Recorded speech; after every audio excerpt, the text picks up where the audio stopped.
it made me think a lot about pitching a tent. You're still listening. This is our final transmission.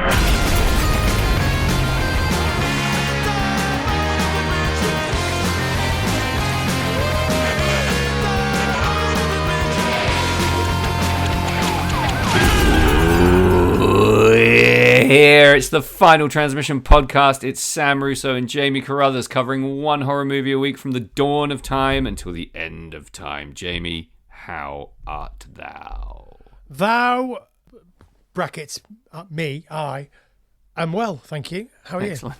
Yeah, I'm superb, thank you very much. Thine presence is welcome and hi. Yes, hi to you too. We are still back. Still back. Well. We should keep milking that we're back, really. We should be back until we're no longer here. Yeah. We're back until we skip a week and then we're not back anymore. Yeah. It's going to happen. It's got to happen. Yeah. You've got a tour in March, right? You're going back to the US with the Bottle Rocket teenagers? Yeah, I still think we should try and get an episode in on the road one day. I think it'd be hilarious. Just get me after a show, after I've had 11 beers and fallen over drunk in the van. We can do something fun. Sounds like a thing we could do.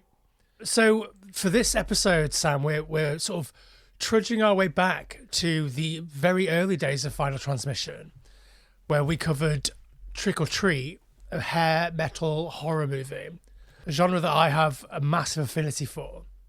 Yeah, not an expansive genre. It's bigger than you think. That's what she didn't say. Ooh, obviously. So if it's bigger than I think, why are we doing Shock 'em Dead? So we're doing Shock 'em Dead from 1991, directed by Mark Freed, starring Stephen Quadros and a bunch of people with one credit on IMDb, and then also Tracy Lords. Nailed it. That's exactly what we're doing, and that's the movie.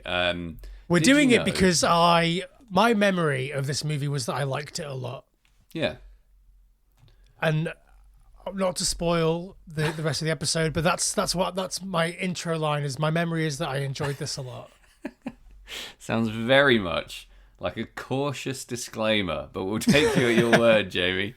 The hype for this was real. Big hype. You've been talking about this movie for a long time. It's associated with a lot of other movies of the genre. I'm not going to say the runt of the litter. I'm not going to say that. But I'm going to strongly imply that in the fandom, it's not very close to the top. Which is, again, why I'm asking you specifically why you chose this. Well, I chose it because it was available to watch on Tubi. Which is basically free. So if you haven't yet watched Shock 'em Dead and haven't been massively put off by this intro, you can toddle over to Tubi right now. Yep. If you have Tubi. Do I have Tubi? And if the answer is yes, you can watch it. If the answer is no, you can get Tubi and watch it. We are now just quoting other much, much more popular and famous podcasts. Maybe that's our new thing. Maybe that is our new thing. Oh, that's a good question. Are we derivative or are we original? I don't listen to any other horror podcasts, so I don't know. I think we're probably very, very good and very original. I think I don't know if we're original. I wouldn't ever say that anything is original, but I think that we're the only podcast with us that host that podcast. Currently. Final Transmission is the only podcast where you can come and find out what Sam and Jamie think about these films. Exactly. So unless you find other podcasts that I've been on as a guest or have hosted previously. But I wouldn't recommend that because they were not. I mean, the ones that I guest on, they're perfectly fine. But the ones that I hosted probably sounded like dog shit. The ones that you're featured on, from a news perspective, don't listen to that. Yeah. I would say go get yourself logged into Tubi and watch some films because they're pretty much free. They're very much free. You just have to give your data and your time to advertisers. You don't even have to log in to watch the films. Superb. This podcast brought to you by Tubi. Apparently by Tubi, a non-profit streaming service. So, besides me rabbiting on about this, you hadn't watched it before, is that correct? Correct. I'd never seen it. I'd never heard of it. And I'm surprised it came out in 1991. Is this the last of a dying breed? I think Genre-wise? we're a couple of years off grunge, and like Yep. I think this film sort of trudges that line quite well because you get that sort of fairly self-aware metal where you're sort of moving towards like that hair metal inspired, weird, vaguely grunge aesthetic stuff, like the back end of the Guns N' Roses and like even Yeah. like Primus and Ween and stuff. I have seen this film many times and I have a lot of good memories associated with it, but we will get into whether I think it holds up after the jump. Should I give us a quick synopsis and we'll take a breakie? Yeah, quick question. Do you like Ween? No. I was much more of a Butthole Surfers guy in that sort of weird 90s, not really music. Did you see Butthole Surfers get a mention in Stranger Things this season? There were a lot of weird musical references in this season of Stranger Things. I mean, I posted about this on our stories over at FT Horror Show. I know. Because obviously they referenced The Clash, Yeah. but Matey Boy, what's his name? Steve, not Steve, the other one, wears a Fall t-shirt at one point. Yeah. And he has obviously fairly esoteric music tastes, and then The Clash is the most mainstream of that. So, like, why are you? Jonathan, are you talking about? Yeah, I am talking about Jonathan. Johnny Byers. Yeah, interesting. Nancy Byers, not a Clash fan. Ouch. Not Nancy Byers. That would make them an incestuous couple. Nancy Yeah. Wheeler, sorry. All right, so let me do the synopsis for Shock 'em Dead, and then we'll take a break. Go on, get on with it. So, nerdy wannabe guitarist Martin, his name's Martin, Yep. crashes out of an audition for a band called Spastic Colon. Despite nailing it. He doesn't really nail it, does he? Let's be honest. I don't know. And takes the rejection to heart so much that he engages in a Faustian pact with a racist caricature of a voodoo lady. The racism has so many layers. We can come back to that. It's good fun.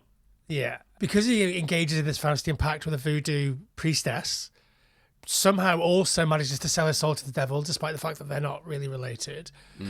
And sells his soul to the devil to be really, really good at guitar, but also have all the trappings of fame, despite just being an unemployed guitarist from California. Yeah. He wants all his earthly desires to be fulfilled. Yeah. He joins the band Spastic Colon What a name. and rockets to superstardom, but there is a rub in that he has to kill people and suck out their soul essences in order to maintain the facade. And that's the movie Shock 'em Dead. Yeah. That's it. On paper. Right. Whoa. I think on paper and in some practice, it works. But all right, let's take this break, Sam, All right. and we'll come back and we'll get into it properly. Spoilers and all. Let's break.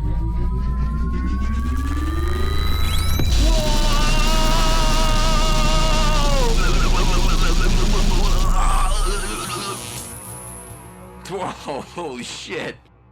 I guess that's why they call it Phantom Power. All right, Sam, I'm back. Are you back? I'm back. So, give me your top line. I'm aware that you didn't really love this. I get the impression. Well, because it's not very good. Tipped my hand a little bit, have I? Yeah, no, it's wow, it's diabolical. It's got some great stuff on paper, like we just said. I think Yeah. if you were to just hand me a couple of drinks and tell me you want me to watch this film because here's why, I would be suckered in and I would watch it. I mean, you were. I did, and here we are, investing more time and energy into it. I think it's only rough because it's kind of boring, unfortunately. There's some great dialogue, some, again, fantastic characters on paper, a lot of fun in the fabric. However, in the weave, it's a little bit patchy, bro. I think that there is some really good stuff in this movie, Yeah. but it just sort of runs out of steam at around 40 minutes. Which is, yeah, early, A. Yeah. B, very strange because you would think this would be such fertile ground for very whip crack filmmaking. Fast, energetic, silly, boundless possibilities for dialogue and maybe even like absurd slapstick. Lots of I don't know, just great set pieces that you don't really have to explain or dance around. But the movie just kind of lurches from scene to scene for a very long time, which is not necessarily a criticism. Some people would love the pacing of this. Yeah, they just sort of run out of ideas of fun things to do after the showcase. But I think everything before that is so good and so whippy and fun and silly. It's just that they didn't have a fully fleshed out like engaging idea for a full movie. They were like, hey, we've had all this ideas for fun things that we can do, and then we'll also need to write the final half of the movie. We'll get to that. We'll figure that out. Yeah. You can improvise half a movie, right, boys? Yeah, it's weird. It made me think a lot about the pitching of a tent. Boing.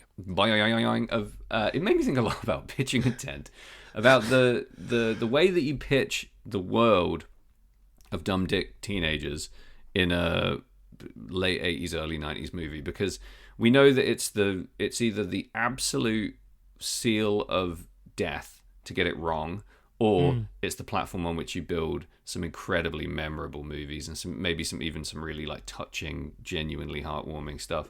And what this movie does in that zone is quite interesting, because it is super goofy and very silly and pretty unabashedly teenage, apart from everyone being 40, obviously. And it does have a unique voice in that area, I think. This does feel very strange, but in a good way. Like the way everyone acts with each other, the unique social circle situation, like the director's take on the heavy metal subculture is interesting enough to keep these kind of teen characters feeling fun and real. And I think you get that wrong and the movie's almost insufferable. You get it right and it's a much better movie, but this is somewhere in between because it's just so strange that it's more engaging. So I agree, there's a lot of fun to be had in there, especially give me teenagers working anywhere basically, but give me teenagers working in a pizza place and I'm all in. That opening scene with him in the pizza place, it's so he's so clearly set up as like a she's all that kind of guy, because he's clearly an incredibly good-looking man that they've put glasses on and told to talk in a nerdy voice with a bad wig.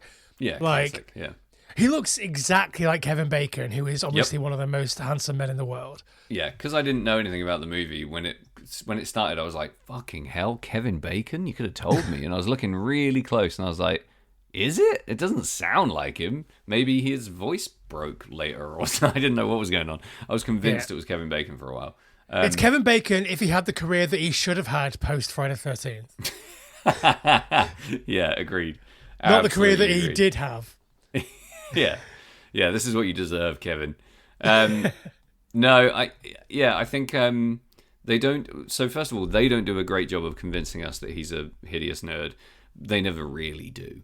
But I do enjoy him as a dork. I think he's got some great mannerisms. We don't get enough of it. He's not a nerd for very long in this. No. But he is, there is some nice tight writing around helping us believe that he's, a social outcast. Some strong stuff there. I love a nerd who's a dick. Like a nerd that isn't even like smart or like whatever. It's just that like they're a nerd and they've got a chip on their shoulder about it. And they're taking it out on everyone around them. They don't care if they like fuck up their job or drop out of school, or like a real hopeless loser. That's one of my favorites.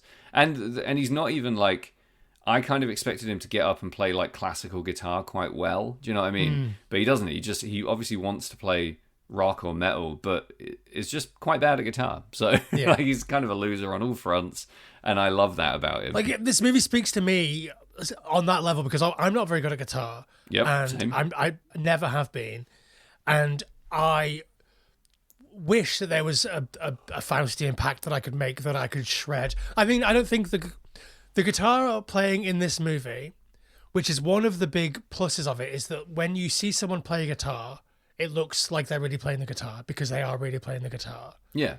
Obviously, the frame is cropped in such a way that you can't ever see the guy's face because it's clearly a different guy. No effort made to convince us that it's him playing guitar whatsoever. No two shots, no angles, just Yeah. Not let's even just like from the crop his back or face out. anything. No, Just, nothing. Not even the easy shit. Nothing. Just show the guitar. I mean, it at least looks like somebody is playing the music that we're hearing, and that's I respect that. But it is not good. It's just fast. It's very fast, but that is a step up for it to even resemble what's coming out the speakers. Yeah. Also, there is a Faustian pact you can make to get good at guitar. It's called paying for guitar lessons, which none of us are willing to do. I paid for guitar lessons when I was a kid, Yeah. and I had enough lessons that I learned some stuff, and then my teacher, who was called Nino Orico, he tried to teach me bar chords, and it just hurt my hands, and so I was like, I guess I'm not a guitar player. Yeah, if there's physical discomfort involved, Jamie's out. Yeah. Every step of the way. Just think if I'd have learned bar chords when I was 15, maybe I could shred Virgin Girl. You could. That's the Faustian pact, though, Jamie. If you want to be able to do something really well, there's going to be some time, inconvenience, possibly displeasure, and sacrifice. I'm out. I'm absolutely out. I'd rather kill people and suck out their souls than So would I. than practice 2 nights a week. Can you imagine? You've got to kill a bunch of broads and eat them. Ah, really? Yeah, well, the alternative is 2-hour lessons and then 2 hours of practice every day. No, where them broads at? I'm going to eat them. Yeah, give me the special knife. So Yeah. the director, Mark Freed, also one of the writers, and he wrote all the songs. What a He's talented guy. He's got a background in metal. So he produced the guy that plays guitar, what's his name? Angelo Battio. Yeah. Who was in a band called Nitro. He produced like a Guitar God video for him. And he also made like a drum what's the word?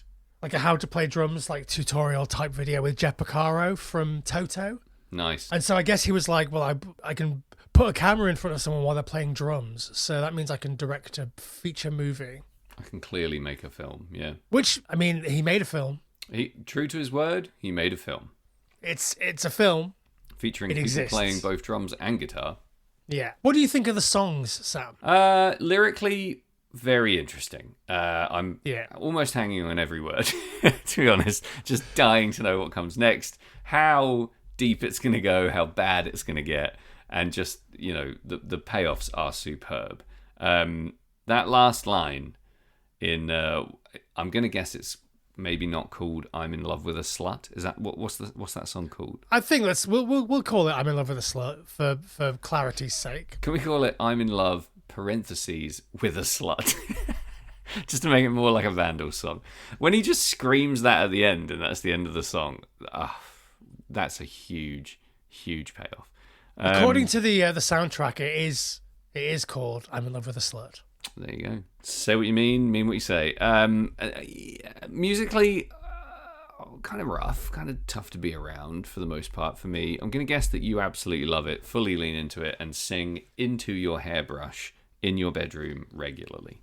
I do like it. It's obviously a pastiche of this sort of later days, like radio friendly, like hair metal music, like your Bang Tangos and your Britney Foxes, rather than like the good stuff.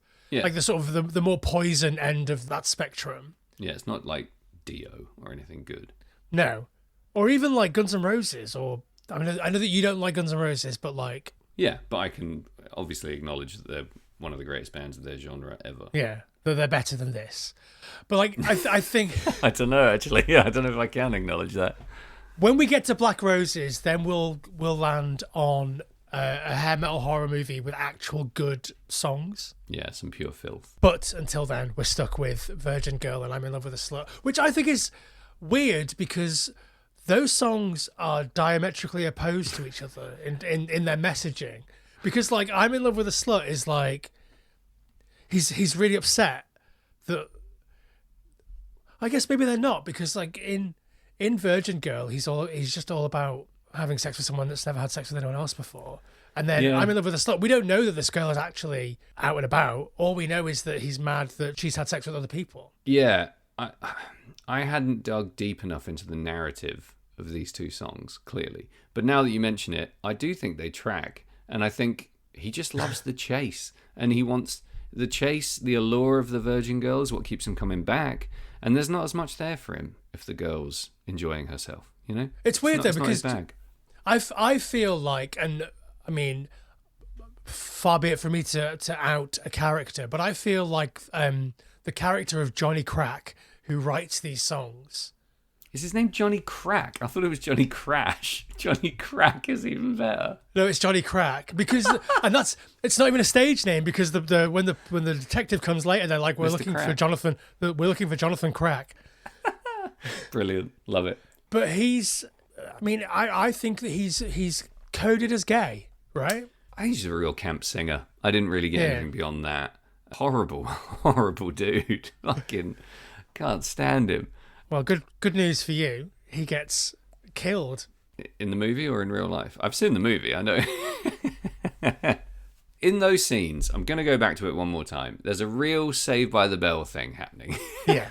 that I The really real enjoy. California Dreams thing going on. Yeah, and when it shifts away from that tone, I just want it to go jet black. I want it to be like they really set up this world of silly teeny ego and dumb egocentric teens running around thinking the whole world is about, getting laid and playing the Battle of the Bands or whatever. And then I want the fucking tone to go down and I want everything to be evil and mean. And it doesn't quite do it, but it also doesn't deliver the comedy either. It's in such a weird emotional hinterland for the rest of the movie where we're being told it's very tense and dramatic, but there's no charisma happening whatsoever on screen from anyone. So it's really hard to really feel anchored in any of the stakes or jeopardy, which I think is probably just bad acting for the most part because the script isn't dreadful, it's just not paced very well.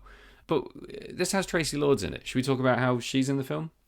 In a little bit. I still want to stick with the songs for a little bit longer. Okay, go on then. Keep Just it coming. because, obviously, we hear I'm in Love with a Slut and Virgin Girl sung by the original singer, Johnny Crack, Yeah. and then also later sung by Angel Martin post Faustian Pact. Yeah. And I genuinely think, I don't think the guy that does his voice, Rick Livingston, is particularly good. Right. But those songs sung by that singer are infinitely better than them when they're sung by Johnny Crack. And it's insane. They Like do how- change they change the instrumentation a little bit though, right? It's not just Yeah. the same song with a different voice. Yeah, it's darker.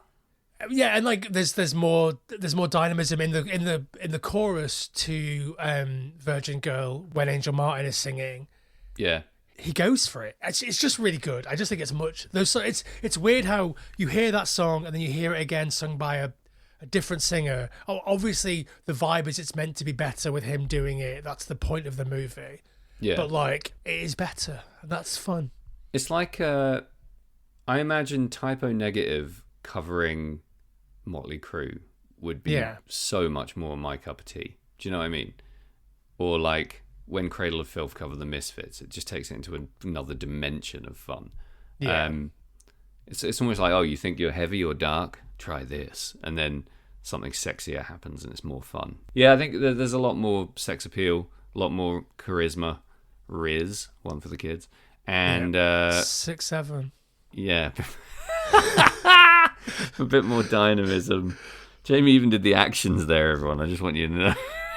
That means that it's dead. It's over now. I think if Keir Starmer does it, it's over. Oh, it's Yeah. over. Yeah.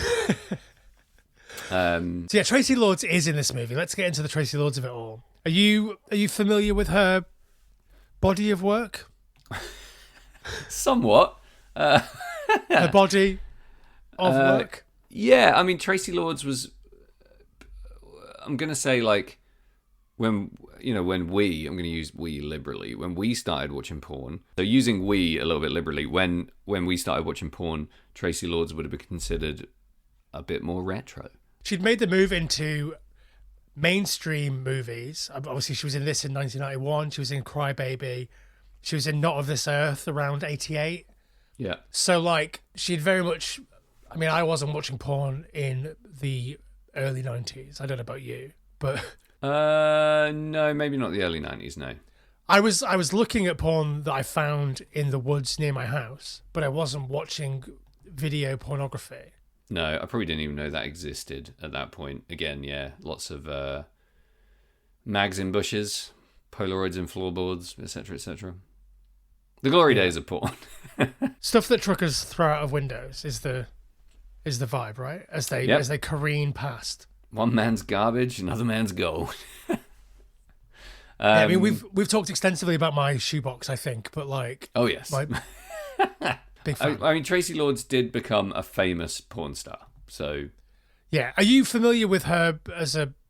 So she lied about her age to get into porn, and so was massively underage. And weird how you parlay that into a very successful porn career, post people knowing that you lied about your age. yeah, I mean, super weird that Hollywood would prey on somebody who lied about themselves being underage.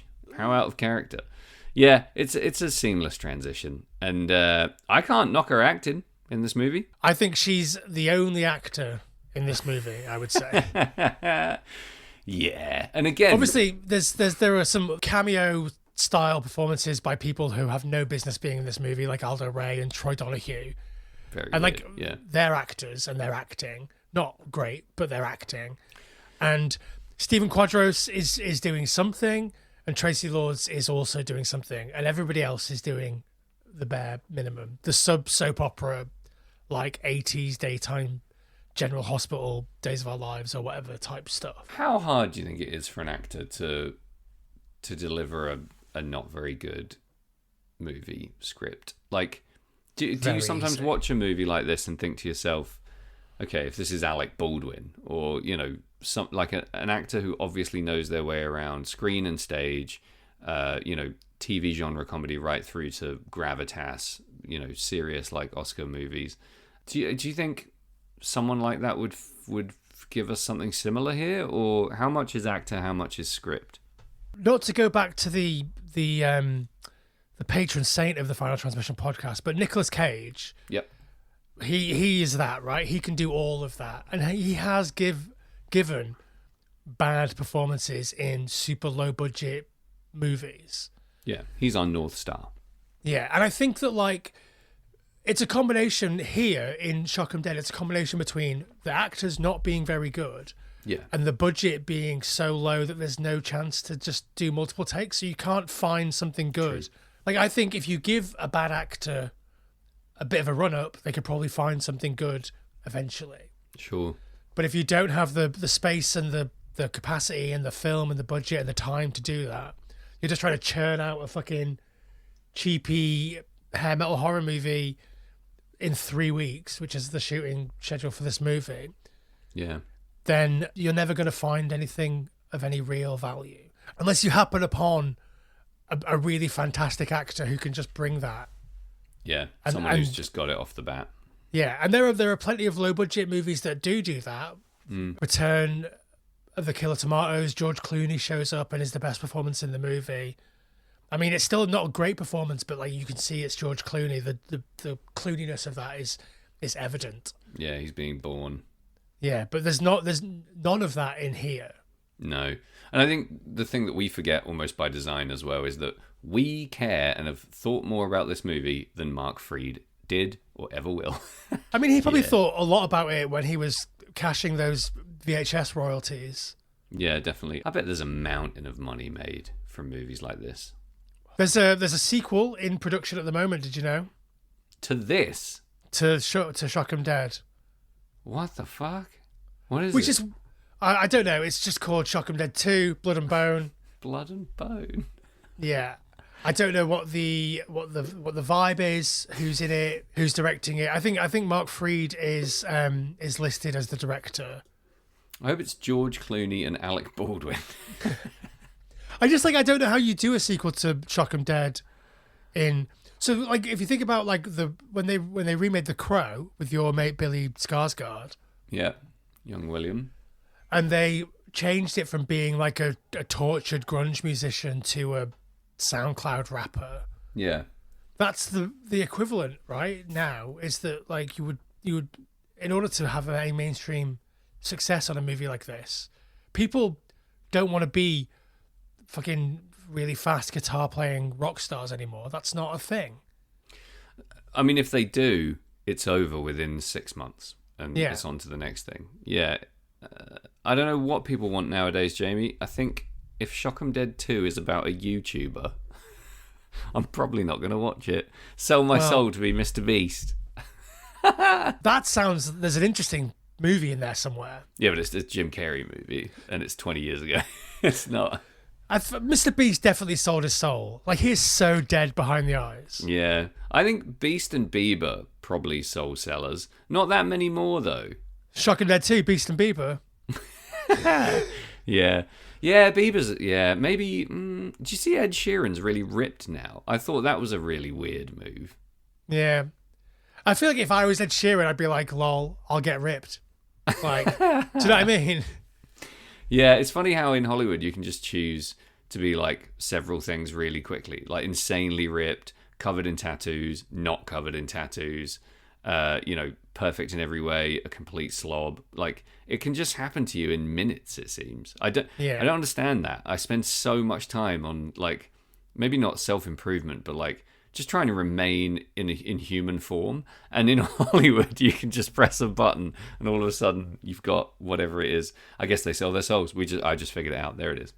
Well, I think actually there's a lot of steroids involved. And Yeah, I doubt. Yeah. No, you're probably they're right.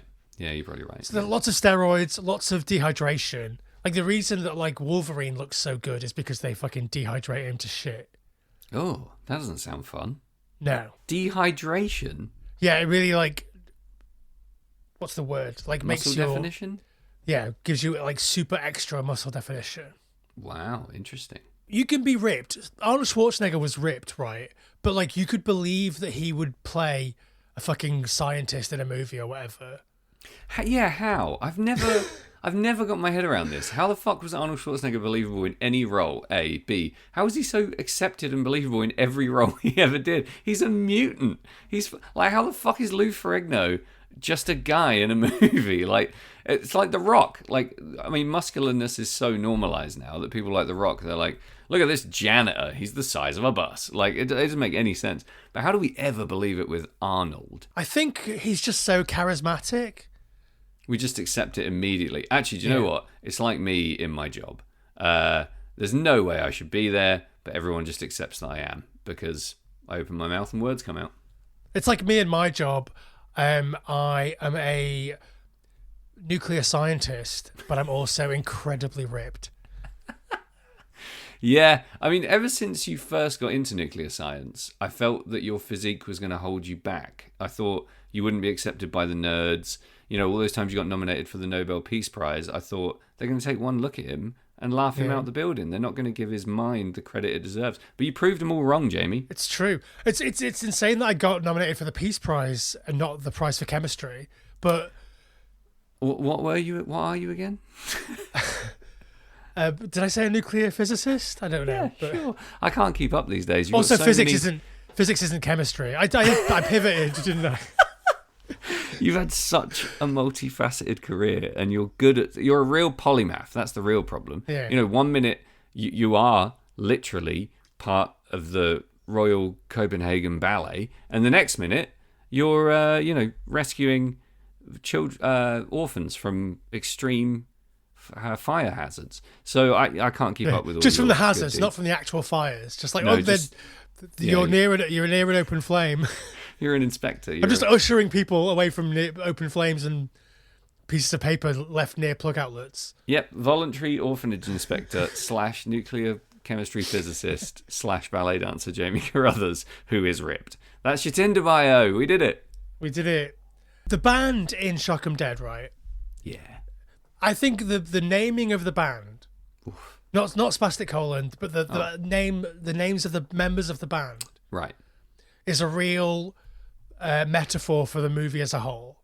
How So I want to take you through the names of the people in the band, right? Okay. So on vocals and lead songwriter, we've got Johnny Crack. Yeah. The drummer is called Dustin Clean. Yeah. Then we've got Alon and Greg. I see where you're going with this. and I like it. They were The movie like, starts silly, yeah. gets sillier and is funny, then progressively becomes totally nothingy and kind of boring. Nailed it. I once was in a band called Eat Your Greens. Pretty good. Like a sort of posse hardcore. I was going to say definitely posse hardcore. Yeah. And my name in that band was Russell Sprouts. That is fucking top shelf. Were there any other good names in that band? Yeah, there was Brock Colley. Yeah, There was who else was there? That was the shtick. that's really good. I'm writing a new D&D campaign, and it's only got one character in it so far, and it's a gnome who lives at the top of a very, very cold mountain, and his name's just Bobsled. Nice. It's so dumb and so almost predictable that I think it might be one of my all-time favourites. Even better than John Erect Penis. Do you spell sled in a fun way so like it doesn't necessarily hit until you say it out loud? No, but I might use some Slavic characters or something so it doesn't necessarily look immediately like... They might be like, how do you pronounce that? Sled. Have you, Sam, ever been to an open like band audition? Yes. No, not an open band audition, no. No, my drummer has been to lots, and I've spoke to a lot of drummers who've been to a lot. I am not really a guitar player, so there's just no point in me auditioning. That's a lie, but okay. Well, no, because someone will be like, oh, play a solo in this part, it's in D, and I'll be fucked. I did that at a Nashville open mic once, and Claire said it's the saddest and funniest thing she's ever seen. Oh dear. Oh no. Really bad. But I couldn't say no. I'll tell you the story really briefly. I got asked to play the open mic before the gig that we were playing in Nashville one time. The guy was really nice. He was like, look, we're all set up for acoustic. I see that you've got an acoustic guitar. Would you like to get up and play a couple of songs? And I said, no, but thank you for the kind invite. And he said, please, you have to. It's our memorial session for a member of our troupe who sadly passed away. He was so big on getting people who've never played before to jump up and join us. And I was like, oh, fuck, I can't say no. So I said yes, played a couple of songs, played them okay, and then got invited into this big, like, playing circle they do at the end where they play a song about this guy, and everyone goes around, and there's, like, a repeated chorus with, like, a cadence that goes all the way through. So you join in singing that. And then selected people, he just points at people, and they have to play a solo. And he was like, new guy, Sam, pointed at me. And I swear I just went like, like got it all, played it completely wrong, fucked up completely. Went, that was great, thanks. And moved on to the next guy who obviously was like a virtuoso bluegrass genius and just shredded for like a minute straight. Oh, it was painful. Oh, so to answer your question, Jamie, no, I don't put myself in those situations on purpose. I did audition for the Sam Russo band though, but that's a different story. I feel like in punk they're not really a thing. No. I feel like all punk bands, I mean, this might just be my experience, but every band that I've been in, I've been at a party and there's been four guys sat in a circle and we're like, we're a band. Are we a band? Do we just become best friends? Yeah. Yeah. Yeah, definitely. If you omit the music video for Somewhere Down on Fullerton by the band Alistair, there aren't any punk auditions. I bet Atom Willard's been to an audition or two in his time. I feel like people like Atom Willard and Josh Freese don't need to audition. Yeah, that's true. Yeah, people literally beg for them to be in their bands. That's their one goal. Yeah. I tell you, Neil Hennessy from the Lawrence Arms has some excellent stories about the time he came very close to being Morrissey's drummer. That is some fucking... Wow. Yeah, some meaty tales there. I don't feel like I have permission to tell them or even really say that was a thing. But there it is. Sorry, everyone. How do you feel about Angel Martin's TSOL shirt?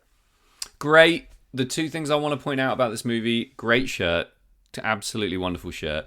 This movie has a poster of an album that I think is quite possibly the most underrated rock album of all time.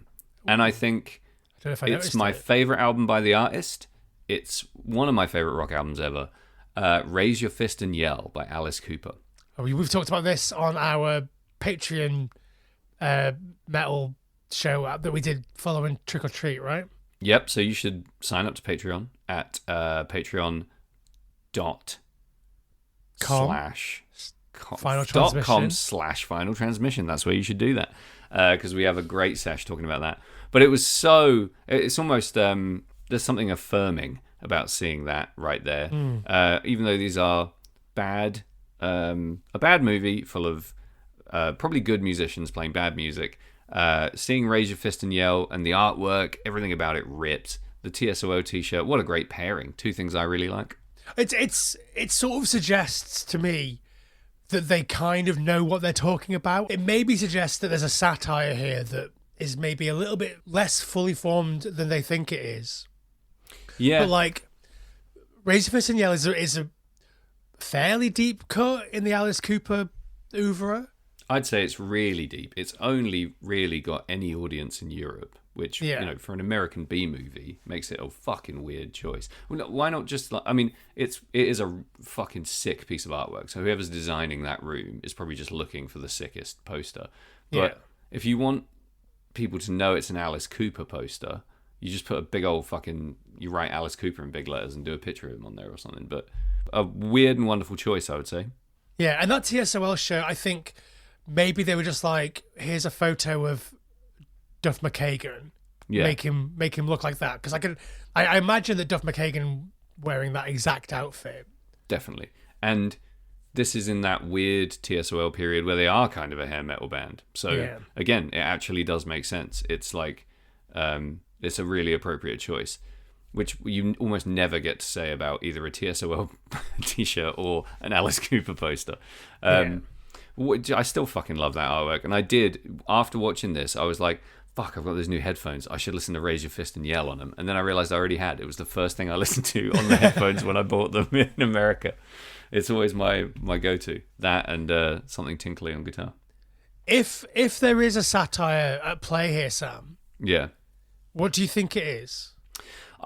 I was resistant to the idea of there being any satire because it felt to me that the only real like duck and swing type satirical swipe is Mr. Crack himself. When you think he's going to be like a tough metal vocalist, and he's not. He's like very, very camp in his delivery.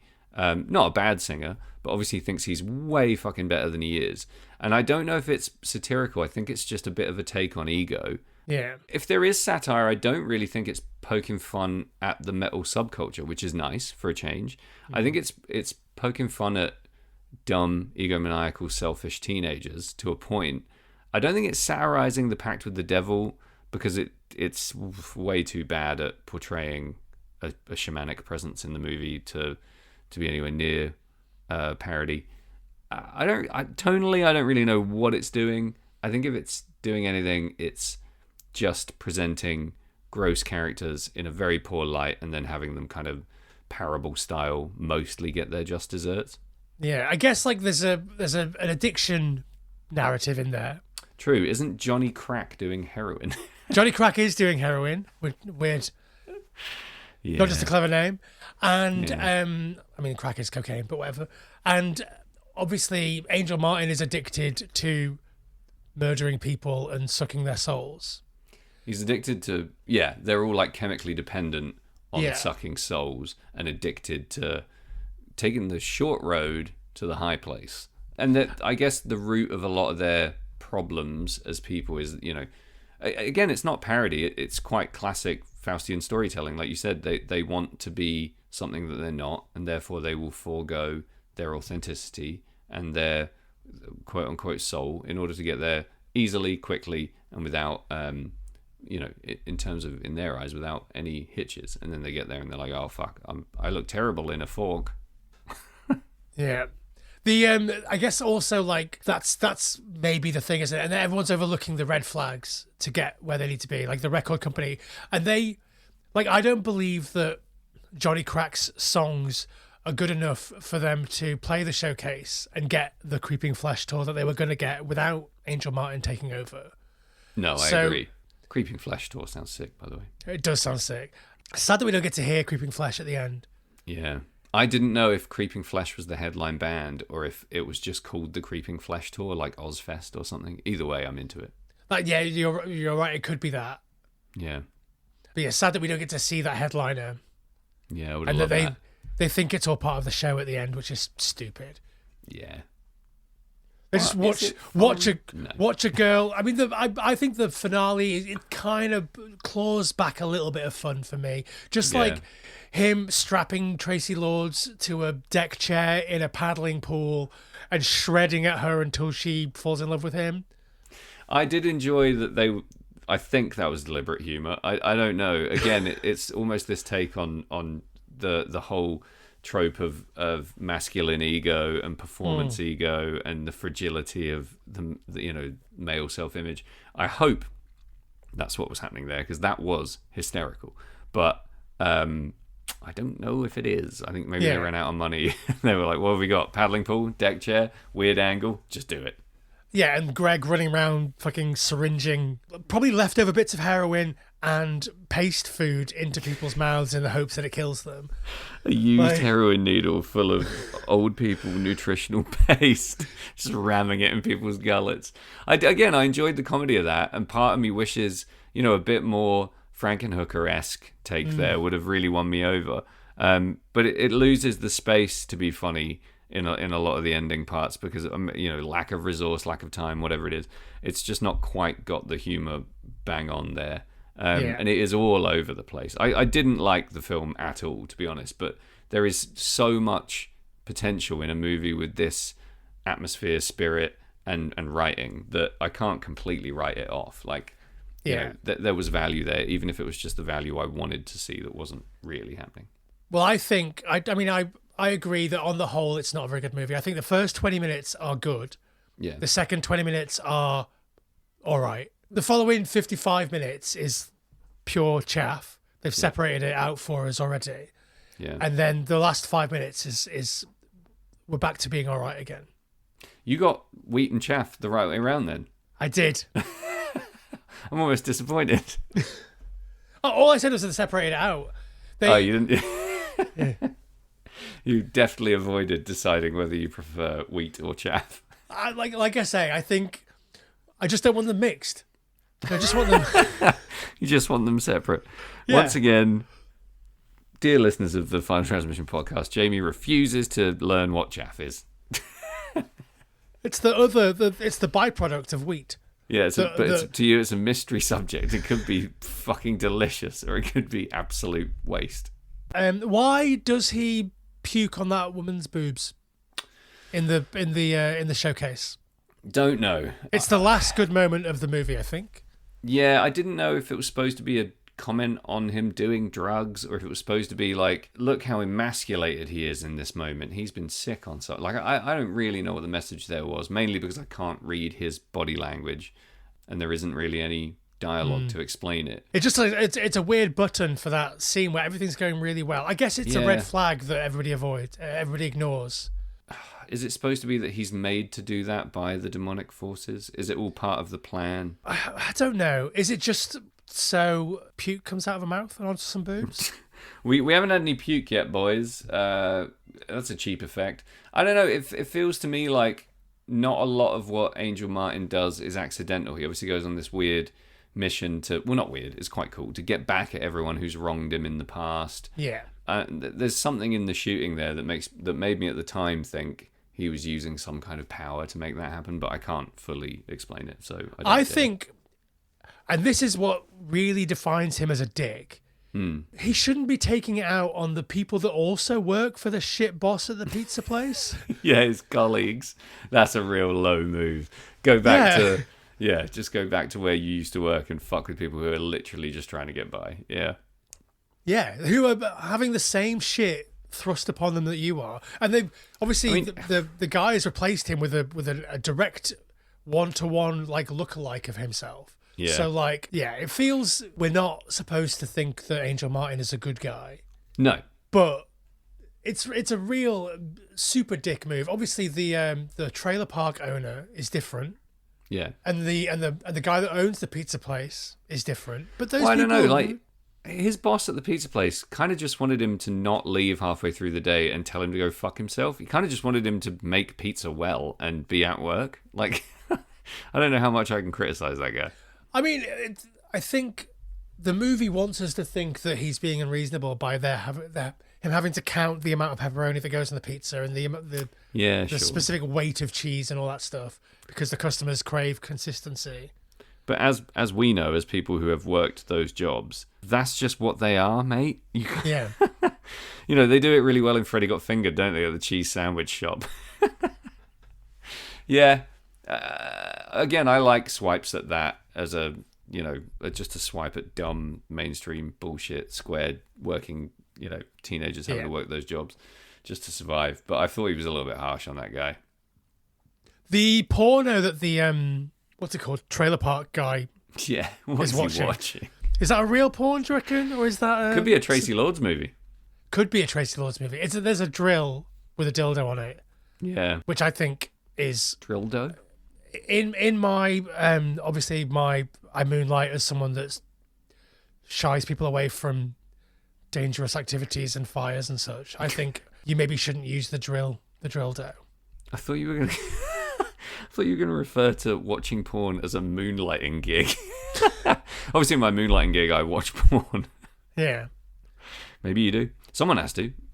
Quality assurance, etc. But yeah, I think that, is that an urban legend that, somebody was put a dildo on a drill and it went through the dildo and they drilled into a lady's cervix? Don't know. Sounds like a very real risk. I mean, it does sound like a real risk. I don't know what the value of a dildo rotating very fast is. I don't know. That's not where the novelty. Probably just look, Ma. It spins. The hands. I don't know. One of the biggest issues that I have with this movie, Sam, is it's an LA story. We're set in LA. We're very much in an LA subculture here. We don't see a single thing. There's nothing to place it in LA at all. Yeah, very strange sense of place in this film. Could be Minnesota, could be fucking Toronto. Yeah, there are some scenes that are external in this movie. There's some transitional scenes between locales, etc. But there's no hey, look, palm trees. There's some deciduous conifers and some evergreens and some grass. Nothing particularly beachy. No, a lot of car parks and yeah. They don't even do a drive-by of the whiskey or no, it's any urban of the without Sunset having a Strip sense or of place. Very strange. Yeah, it's just so odd when it's LA is such a part of this story and this whole genre of music and the reason that this band get anywhere is because of their proximity. That's why nepo babies or kids that grow up in LA become actors, because they're just surrounded by it. That's part of the thing. Yeah. I could see your fucking nerdy pizza Martin and all of these metal dudes are coming to your pizza place and looking really cool, and that's why you want to be that rather than just I just don't want to make pizzas, bro.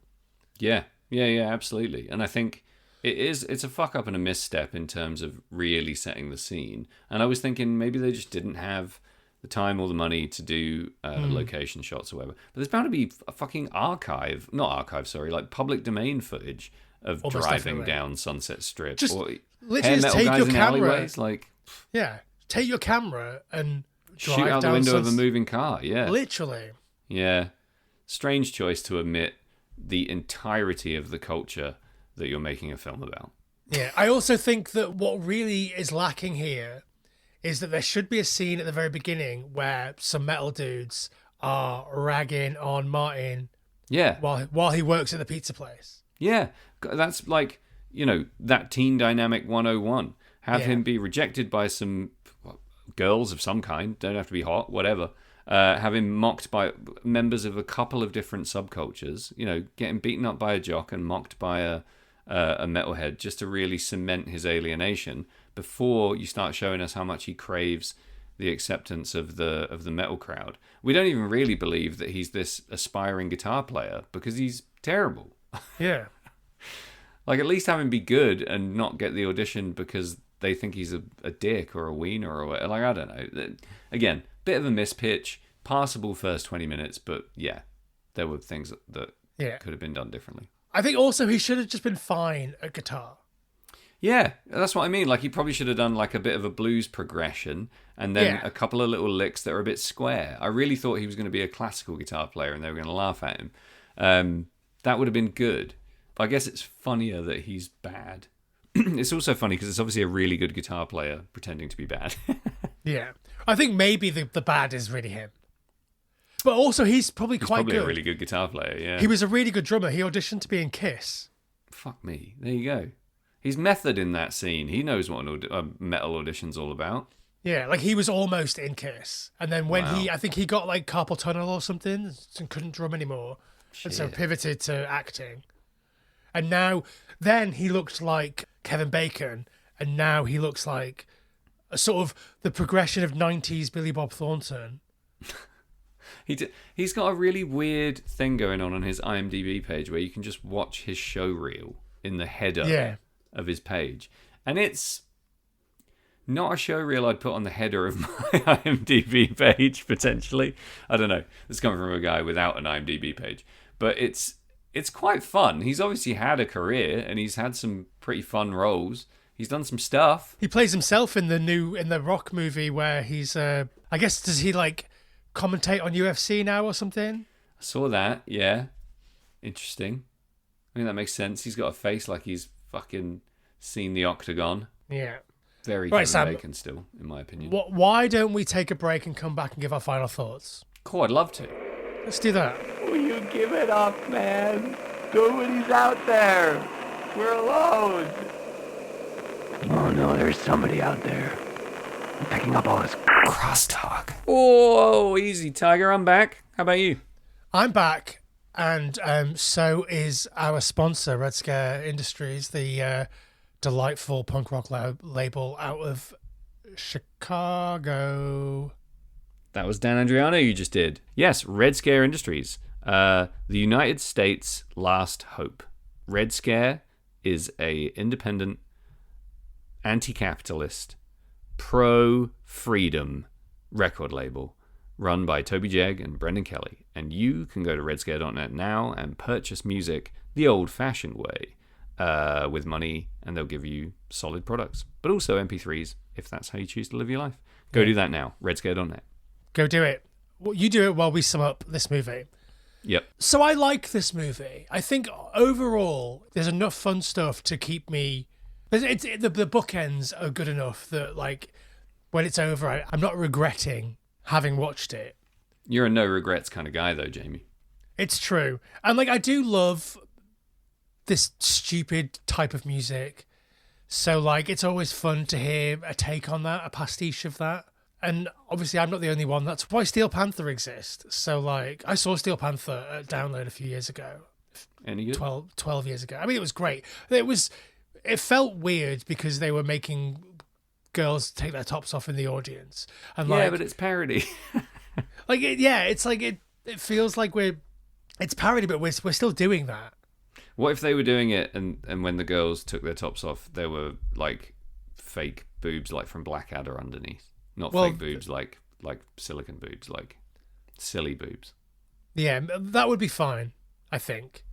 That would be part of the show. You'd be buying into the mystique of like an 80s hair metal show. Yeah.